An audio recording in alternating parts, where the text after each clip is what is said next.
Out of the darkness and into the light. It's the This Woman Knows podcast. Hi, everybody. Welcome back to another episode of This Woman Knows podcast. I am your host, Lisa Alexander, and I am so happy to have with us today Mary Ann Stenquest. She is a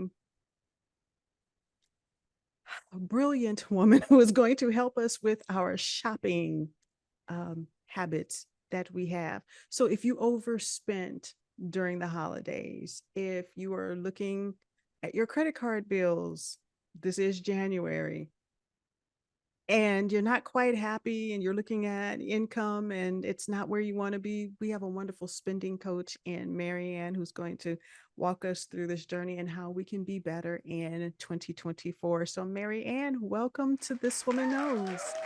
Thank you so much. I am so happy to be here, and I just love every opportunity to talk about money and how we can spend more wisely, because you're not the only one. I'm not the only one looking at 2024 going, I spent way too much over the holidays, and now we're coming due on those annual dues. And it's actually funny. So my birthday's coming up January 23rd, and that's the most depressing day of the year. And I thought, why is that?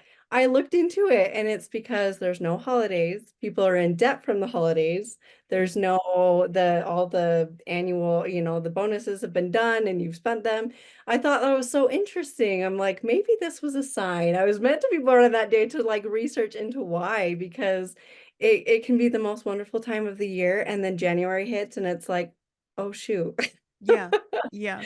So So when we talked earlier, we talked about a couple of things, and so share your because we all have these stories of instances where we overspend. So I know we talked about what it is, compulsive shopping, those spur of the moment buys. We talked about this so-called retail therapy. And so tell us about one of your many shopping excursions that you used to go on. Just tell us yes. about, and the most money you've spent in one of those shopping excursions. Sure. My shopping sprees looked like going to Ross, going to Mm, I'm not a big Target person. That might be like a what? But Ross is my thing, Burlington Coat Factory, Marshalls and TJ Maxx. Those are like my places because they have the high level things, the high quality things for a lower price. So, and it wasn't like I would go to Ross and then TJ Maxx and Marshalls and that would be it. No, my husband would get home at 5 and I would leave and I would go to not one, not two. I would go to every Ross in my vicinity, and where I am, there are like 5 within an hour drive distance. mhm. So I would go to every single Ross, and they're all together, and they're strategic that way. So I would go to every Ross. So 5 Rosses, 5 TJ Maxx, 5 Burlington. And what drove me was I was searching for the item that I wanted. And for me, that is purses and items for like clothing and accessories. That's like my Mhm. kryptonite. And for other people, it's other things. But and we'll talk about this more in detail, but there are different reasons why we're triggered to buy. And Yes. it's very individual. And so for me, as far as an amount, so each spending spree at Ross would just ring up as like 50, 100. I think the most I ever spent at one store was 100, because anything over 100, I was Mm, like, warning bells, that's too yeah. much. Mhm. But then when I collectively looked at it, I mean, easily 1,000 every month. I mean, easy. So that's 12,000 in a year. And Right. here I was spending that thinking, well, I wish we could go on vacation, but that's too expensive. And yet I was spending that and more Yeah. on unintentionally on things that I thought were bringing me joy. That part. And you said something. I am a Ross shopper. Well, I used to. So I've cleaned up my spending. Now I thrift. So I don't know if that's any better because You know what? And Yeah. if you feel better, like that's my biggest thing is like if you feel better, if you have the money you want to do things, like I'm all for it. Like you enjoy yourself. I think where I come in is like I want to take the guilt away and I want to make sure that your unintentional spending that you really don't care Mm-hmm. about is redirected to intentional spending. So I totally went the thrifting route. I really did. And it's addicting and but you just need balance. Absolutely. Absolutely. So for me, going from a Ross and a TJ Maxx to a Goodwill if is for me, I guess it's kind of environmental as well. It's like and not giving into fast clothing or fast fashion. And just really, I think that for me, that's what's driving me away from the Rosses and the things of that nature. But that's a different conversation. But this, why we tend to overspend, what has us in the store in the first place. Can Mhm. you talk a little bit about that? I know it's different for most people, but Absolutely. what normally has us in the store? What triggers retail therapy? Yes. So that is what I was so stuck on because I tried to budget and every time you say you've got to stop spending, the advice is just stop spending or Mm-hmm. just make a budget. And did Mm-hmm. that help? It didn't help me.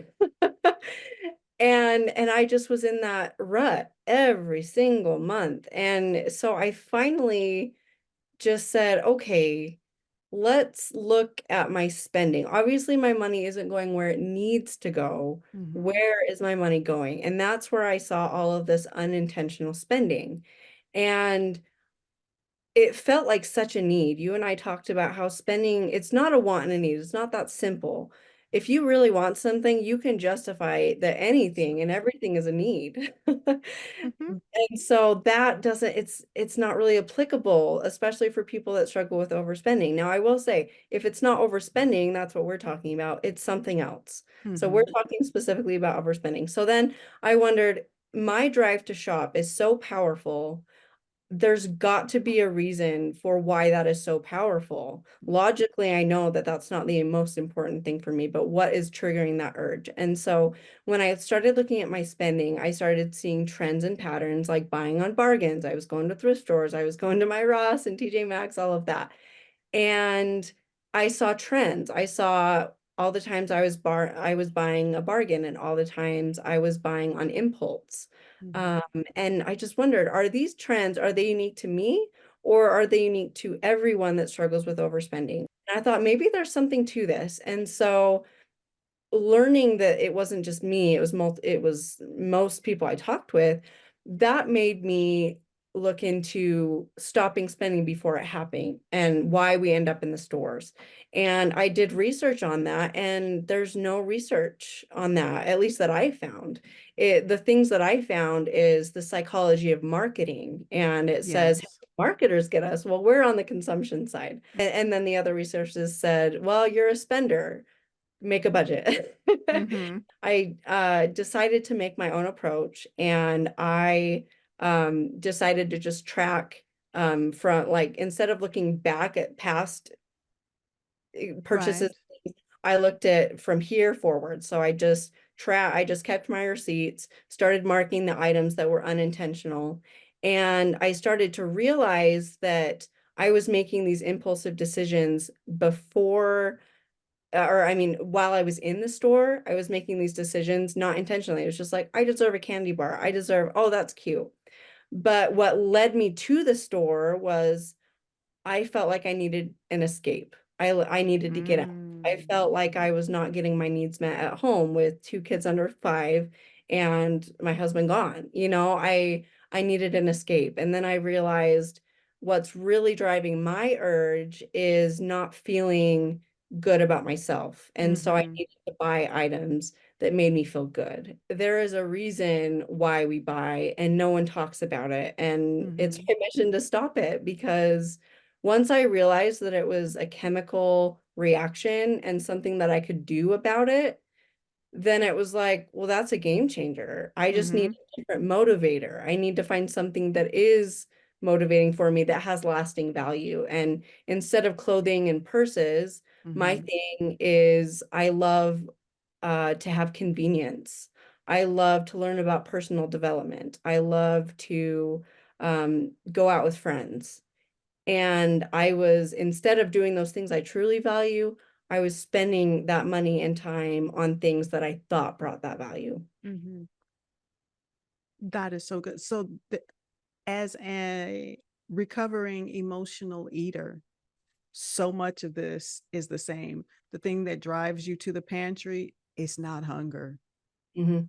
it's boredom, it's not feeling satisfied. And it's amazing how we try to satisfy what's wrong with something that could never isn't meant to do so, right? And so Mhm. I love this. So the thing that drives us to shop, and I loved your story, and it was like it was I wasn't fulfilled, and so I felt I deserve it. And so I think when we were talking, a lot of us grew up, um didn't always get what we wanted, right? And so now that we are grown and adults, and nobody can tell me no, I'm going to get the things that I want. And we end up in a lot of trouble financially because I want it, I should have it. And so there's that people are dealing with as well. So how do we then, that's the therapy part in retail therapy, but it's not the right kind of therapy.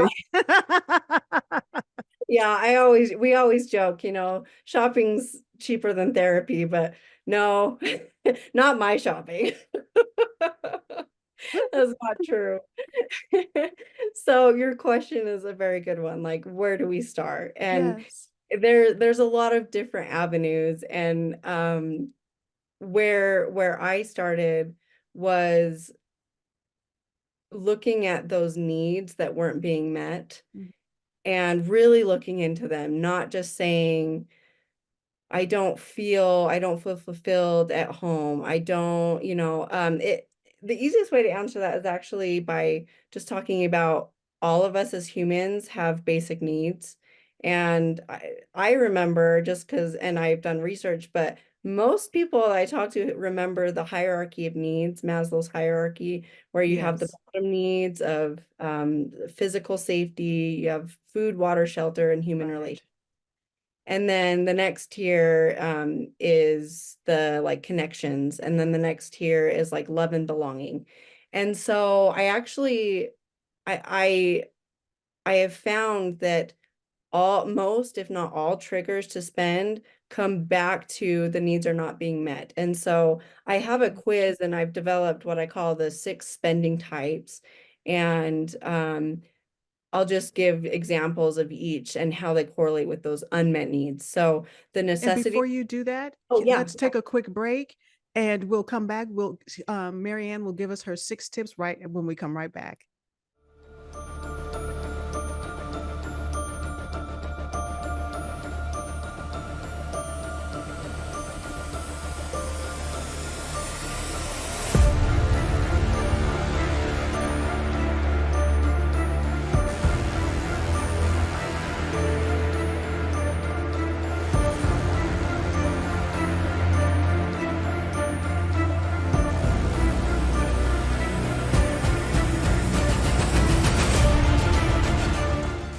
So yes, the 6 spending types. So I'll just go through them one by one and say how they relate to our different triggers and our unmet needs, I should say. So we have the necessity spender, and that the necessity spender spends most of their money on things needed for themselves, their household, and close friends. And it's like necessities, it's not wants. So Mm-hmm. they generally restrict themselves because they say, I'm not going to spend, I'm only going to spend on needs. And they spend that money because, or excuse me, they limit themselves because for them the need for feeling secure is so Mm-hmm. strong that they need to surround themselves with things that make them feel secure. So I'm just thinking, I know someone who overspends, but it's food. Mhm. So there are stockpiles of food. Yeah. If there was a sale on hams. If the hams were $2, they bought all the hams and put Yes. them in a deep freezer. And Because that's a need. It's going to be eaten, right? Yeah. Yeah, so that's a wow. great example. And I was just going to say the same thing. I have a friend and I myself, I have a stockpile of things. And the reason for buying those hams is not the sticker price. It's they see the ham, they think that's food. I need to stock Right. up. It's a good deal, but I need that ham. They wouldn't buy it if it was $2 on an expensive like gourmet dinner plate set. You know what I mean? It's not the Mm-hmm. for the necessity spender, it's things needed for food, water, shelter to feel safe. And they justify it by saying it's a need. But like you said, they overspend on that and they surround Right. themselves. They'll never eat through all of that amount, but they feel that safety. So then there's the bargain spender who is driven by the bargain. So whether they need Mm. it or not, the bargain spender feels safest when they buy things that make them feel secure. So, um, I have a good friend that queen of bargains. I mean, I go to her when I need something, she will find it for me. I mean, she is incredible. The thing is, though, it's I saved so much money, Mm-hmm. not I spent this much. And so it's really driven by the price and fear of I'll never get it at this price. So Is that where our couponers, extreme couponers? I don't know if yeah, that's still a thing where you could have. I watched those and I never became one just because I'm a little lazy with that. I prefer to, have like minimal work for a greater amount of result. And that was just too much for me. But I admire people that do. And people that do that, and that's the thing. You brought up a good point. With each spending type, there Mm-hmm. are good and not so great behaviors with them. With the necessity spender, they're pretty frugal. And then they stock up. I mean, those aren't bad things, Mm-hmm. just out of balance usually Do when I we need overspend. 25 bottles of shampoo? Exactly, exactly.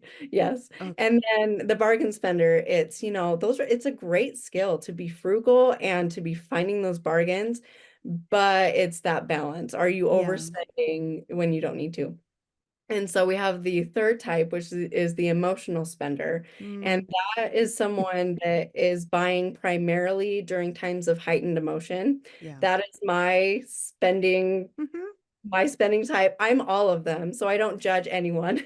Right. No judgment. There is Created no them judgment here. No based judgment. on me, so like no judgment. But that's my most difficult one, and I'm also an emotional eater, and so I would always spend during times of like very Yeah. intense depressing emotions. And but you also have the reverse. You have when you want to spend to reward yourself. You got a Mm-hmm. promotion, you had a great day. So Mm-hmm. it's just spending during those times of heightened emotion. And the unmet need is not feeling like you belong, not having the self-esteem you want. And so Yeah. you're buying things to kind of make up for that. And then the impulsive spender, they are buying things that weren't planned for in advance. Now, this can be bargain type, but the primary difference is that it was unplanned. So they Mm-hmm. walk into the store, they see something, and it's either scarce or it's very unique. So they're going, I'm never going to find this item with this unique characteristic again, so I have to buy it, but Mm-hmm. I can just return it if I don't need it, but I don't want to miss out on it. And then the other side is scarcity factor, and then it just feeling like, I'm going to miss out. And Yeah. so for them, that the fear is what happens if I need this and don't have it, and they miss Mm. on that opportunity. So it's kind of like fear of missing out, but Yeah. also fear of not having it. And I'll tell you, it's a very real need. It's a very real fear. It seems kind of silly, but like the fear of not having Mm-hmm. something when you Yeah. know you could need it, I mean, take our recent COVID. I mean, everyone had Wow. all the spending types because you have lots of fears and you're not feeling Yes. secure. And so it's the The fear of not great toilet having. paper toilet paper scare of 2020. I know, That I was know. It's not insane. based in logic, It, but it makes us feel secure. So I mean it makes sense to our brain. And then Yeah. the last two, the passive spender. So they are someone that's just unintentional with their money. They're not actively aware of how much they're spending, Oh, how wow. much they're saving. And so it's not that they are lazy, it's just that money itself is not motivating for them. So that the item that they're looking at, they think, I want this item more than I want to keep the money I would keep. So Mm. I'm going to buy it. That item is more important than money for them. Money is not super motivating. And then last is the saving spender. And it sounds a little contradictory, but the saving spender, we all have tendencies to save and spend. But the saving spender, they go through cycles and they're cyclical. So you'll go through Mm. lots of spending, spending, spending, and then you'll feel guilty, and then you'll plunge into save, save, save. Mm. And it goes Okay. just like that, like cycles. And that need is, you kind of have two opposing needs. You have that strong desire to feel safe and secure with money, and then you have that strong desire to just live your life and FOMO, Yeah. and you only live once. And so once I realized, I founded the spending type principles myself, but then once I discovered that research, I went, this makes so much more sense. It's founded in what we need to thrive. Hmm. And that that is amazingly powerful. We just need to harness that power for our good and not be victims to it. Wonderful. That's absolutely wonderful. So thank you for explaining that, the six types. I kind of found myself in, I was like, identifying people is like, yep, I know that person, then here's me, here's where I show up. Right. So one of the things that we did talk about is the guilt that's attached, the guilt and the shame that's attached. So there's a need that's not being met, and shopping provides it regardless of where we are on the six different kinds of shopping. It's like we're there, we're shopping and we're spending money that probably could be better served elsewhere. um how do we begin to take back our power, our take back our spending power and pocket our money? How do we begin to heal this part of ourselves? Absolutely. So something that everyone can do is just taking an analysis. I have my free quiz, and that kind of gets you rolling, but everyone and anyone just listening right now can just like pause the podcast, just take a mental note and just say, what do I really value in my life? Mm. Or I'd say the flip side. So it's easier to look at, we know in our heads like what we tend to overspend on. For me, it's Mm-hmm. clothing and accessories and purses. For others, it's cars, accessories, whatever it is. Coffee. Yeah, coffee. It could be just as simple as Mm-hmm. that. Coffee. Let's take small purchases. Right. Is that meeting the value that I want for my life? Do I want and the funny thing about the coffee, I'll kind of go on a tangent, is we justify it and say like $5 a day. That's nothing. That's nothing. And I think that idea sometimes gets people defensive, and it's like, it's only $5. I don't want to be restricted. But Yeah. it's like we don't recognize the value of things until it's compared to something else. So Mm-hmm. compare that coffee to buying a new outfit for work or for Mm-hmm. going out to dinner or something.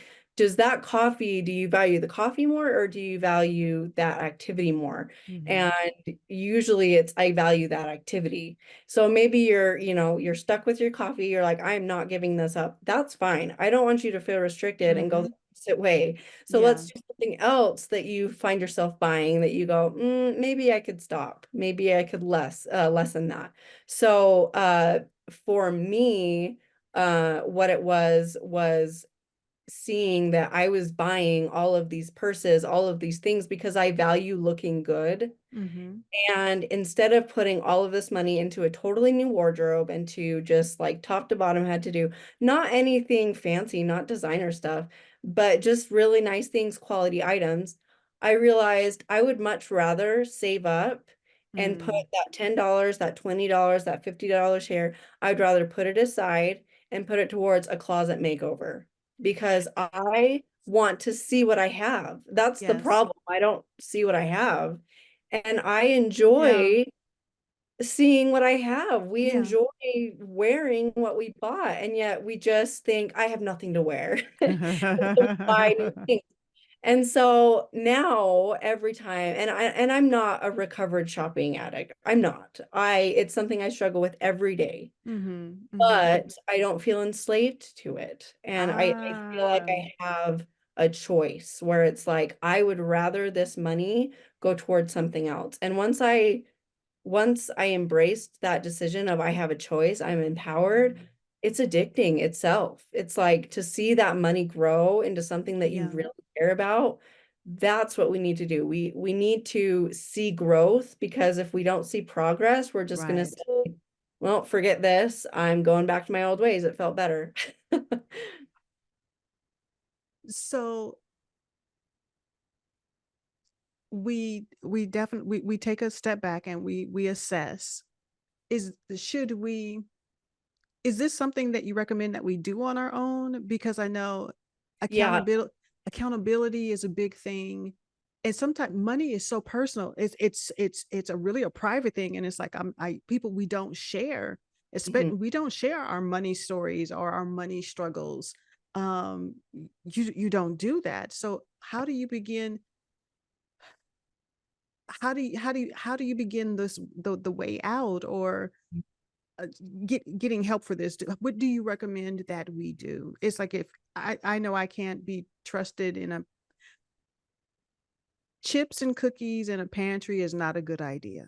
Yes, that's a very, very good point. And I'll bring up, we need to plan for our weakest moment and not our strongest. Mm, So that's me. I have to move those sweets. I'm on my, not my diet, my lifestyle change right now. yes. So we have to, remove those temptations. But that's the thing where it's like, if you really want something, you'll find a way around it. And there's ample Oh, opportunities to get it, absolutely. right? And so we need to Absolutely. kind of go deeper. So I love your question about where do we start? And if you're feeling unsafe, I felt very guilty about my spending, and I kept talking to friends and close family, oh, what's your budget for this? How much do you spend? Do you struggle spending with this? I literally typed in Google like how to stop spending before it happens, because I just felt like I was the only one. And I would recommend, if you're just starting out and you're wanting to, start on the path, I would recommend being in a community with people that share the same Mm, values. Because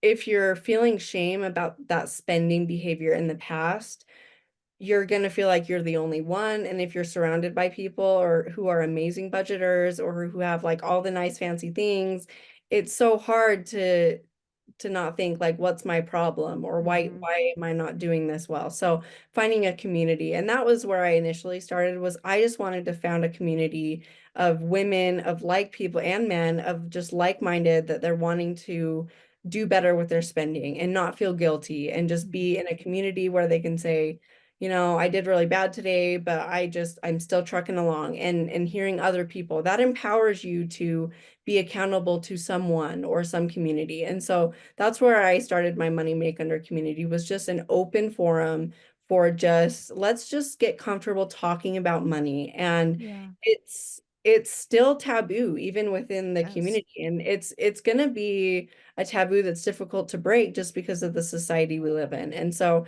it's a free community. I can send you the link and link that in the description. But I just want it to be a resource for people to feel like they have a place to go. Because I was in the place where I didn't feel like I had a full-blown spending addiction, Mm, but I also wasn't doing very well with my money. We were making yeah. good income, but had nothing to show for it. And so That I part. wanted to be in that middle Yeah. park, and I just couldn't find anyone in that ballpark. And so just surrounding yourself with a community that gets it, and then you can just be around like-minded people. That's the first step. So you don't feel alone, because being alone just perpetuates the problem. You Yes. don't get things solved. You just feel too guilty, and really not doing well with spending and your money is not your fault. It really comes down to, my strategy worked for me and it works for lots of people, but it doesn't work for everyone. And money is about finding what works for you. And Mm-hmm. so I like to bring information to the community about like, here's what I tried, because that's what I had to do, trial and error, and I had to find what worked for me. And it's kind of a combination effect of all the budgets and all the things I've Mm-hmm. read. And so it's really about finding the unique approach for you. That's where I would start. And then if you're really like, just give me, those are kind of general places. But if you're really like, I just want step by step, it is Mm-hmm. very unique, but I'll give just a general like step by step. So my spending type quiz is free to take. And it really just identifies your primary trigger. We went through Mm. the 6 spending types, and you're going to identify what triggers you to spend the most. Now, all of us are technically all of the types at one time or another. Right. This is going to identify your primary one, your go-to, your weakness. And that will be the area that you start. And once you've identified that spending type, you can then, in the training that comes after that's free, it says what this means about your spending. Where do I go from Mm. here doing this? Because I didn't want you to just get a label and say, Mm. okay, you're a spender. Good luck. Yeah. So Right. then it's what does that mean? So having you look at, you're a bargain spender. Okay, then you think, what do I spend the most on? I hit up all the bargain stores every day. Or every weekend. I'm Mm. always on my email looking for bargains.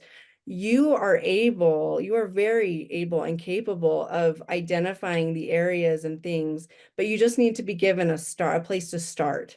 And so that's what the spending type result gives you, is a place to start. It's like, this is my primary trigger. I'm going to start looking at the times that I spend. Mm-hmm. Is it when I'm up at 3 in the morning and just Mm. scrolling? Is it when I'm bored? Is it when I'm Yeah. stressed?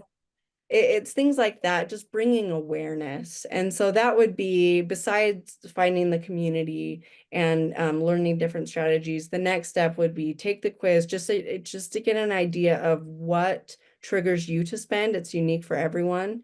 That will give you a place to start, and you'll be pleasantly surprised about what clarity comes after just simply knowing what triggers your urge to spend. That's, thank you. Thank you so much. So it sounds like identify. So if you're listening to this podcast and you tuned in because maybe you know that you overspent and it's something that you want to address. So awareness is key. Being aware is always key. And taking your quiz will definitely help pinpoint if you don't have a clue. Some of us already know, or are astute enough to put together. It's like, okay, I had a bad day. Before I go home, I'm gonna go to Ross. I had a bad day. I'm going to go wherever it is that you go to Yep. go spend, right? Hmm. And so that being a part of a community is so important. Hmm. A few years ago, there was I can't remember her name. She wrote a book and she started these money groups, these money clubs for women, where we Oh, would I talk love that. about money. You could be vulnerable, and that's a scary thing to say Oh, that I read her book, Money okay. Chat. Yeah, I Yeah, know. yes, Uh, yes, yes. Ann Stenquest or something. Yeah. Yep. Great book, Yeah. excellent book. Fabulous. Hmm. And I was online looking. It's like, where are the groups? Where's Yeah. where are these groups? And it's a beautiful thing to be able to have vulnerable conversations, knowing that you won't be judged.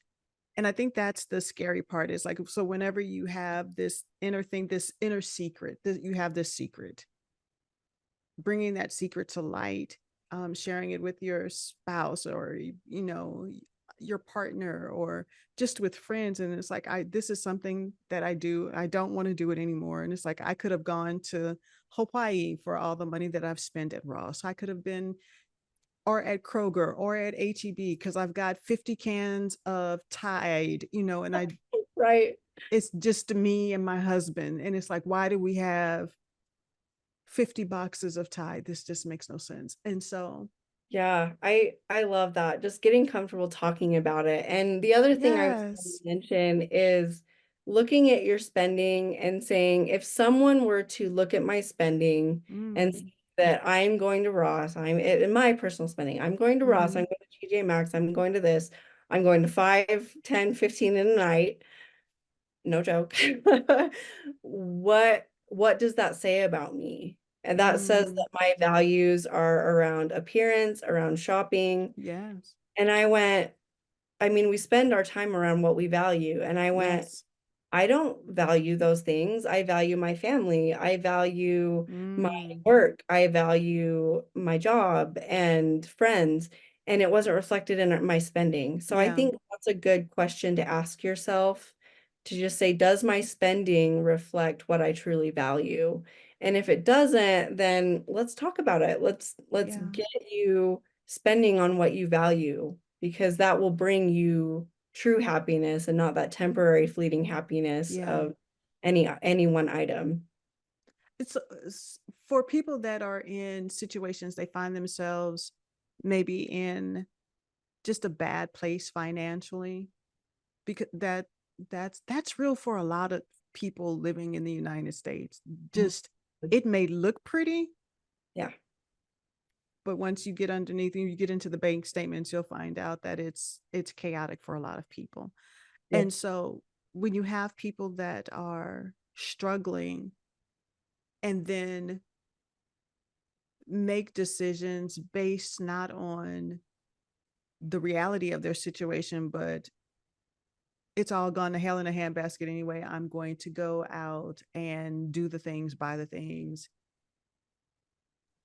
How do you begin to change that mindset, or what can be done in those situations? that's a great question. So I am a big proponent of therapy. I have gone to therapy. Mm, I am a huge proponent of that because I was using shopping as my therapy, mm, and it was making it worse because I was feeling so good in the moment, and then I would just get hit with that guilt. And so yeah. really analyzing, like, it is worth it to invest in your mental health, in your physical Yeah. health, emotional health. I would start with the mental health, and you know what you need the most. That's where I had to start, was mental health. And Mm-hmm. then making those changes internally helped me to get the ball rolling. And so I would start there. And if you feel, I'm not a therapist. I don't work with, I don't diagnose a disorder of shopping addiction or anything. I will be the first to refer you to, let's get some help. Mm-hmm. Whatever stage you're at, I can help you, but it starts with becoming aware. Yeah. Because when we see the number, we avoid the numbers. I avoided the numbers like the plague. Yes. But when you look at the numbers in an empowering standpoint of, Yeah. wow, I can use that money instead to Yes. do this for my family, to do this for myself, Yes. that harnesses your desire that you have within you. And that's the strongest that anyone can do. I can't give that to you. I can't teach that for you. I can hopefully inspire that within you so Mm-hmm. that you can then make those changes yourself. That's the biggest battle, is finding that motivation, and it's unique for everyone. And Yeah. so, wherever you're at, like, I would love to chat. I do free coaching. I would just love to help tailor your approach to you, because finances are not a one thing fits all. It's not one size fits all. It's just not. Yes. It's not. And so there's no shame. Reach out for help. Right. Yes. And yeah, and just think, I want to do better. I don't have to do it, but I don't have to. I shouldn't. Stop. I had a therapist say, stop shooting on yourself. I should do this. I should do better. Stop Yes. shitting on yourself. Yes. Change that too. And for me, it was, I had to stop guilting myself into Yeah. doing things. It was much more motivating for me to want to do something to change my life. And so and it has, but it had to start with that desire first. And if it doesn't start with the desire, then it's that awareness. Marianne, thank you You're so so much. welcome. Thank you. Thank you. Thank you. So tell everyone how they can get in touch with you. What's the best way to reach out, how to take the quiz? let everybody know how they can find you. Yeah. So my blog is Money Make Under. So that's think of makeup make under, and it's Money Make Under. And the spending types quiz, that's what it's called. It's on my main homepage of my blog. So that's free to take. You'll answer the 10 questions. It takes less than 10 minutes, really quick, and then you'll put your email in, and that will send you the quiz result. And then in that same email, you'll also get an invite to join the free community. And that's where I have free coaching, free trainings, free, just to get you started. And it offers that community. And then I also have a course, but I just want to encourage you to take the first step Yeah. in just taking the quiz. It will be very insightful for you, and it will help you to begin to take power over something that you can feel very powerless over. All right, everybody. Mary Ann, thank you. I hope all of you will take advantage of Mary Ann's offer, take the free quiz, the free community, because if you are recovering, if you want to do better about the overspending, she has free things to help you so you don't even have to spend money to find out how to not to overspend. Thank you, Mary Ann. Much appreciated. Thank you. All right, everybody, that's been our show. Thank you so much to our special guest, Mary Ann Stenquest, for coming in. We will see you next time, and thank you so much for joining our show today. All right, everybody, bye. See you next time.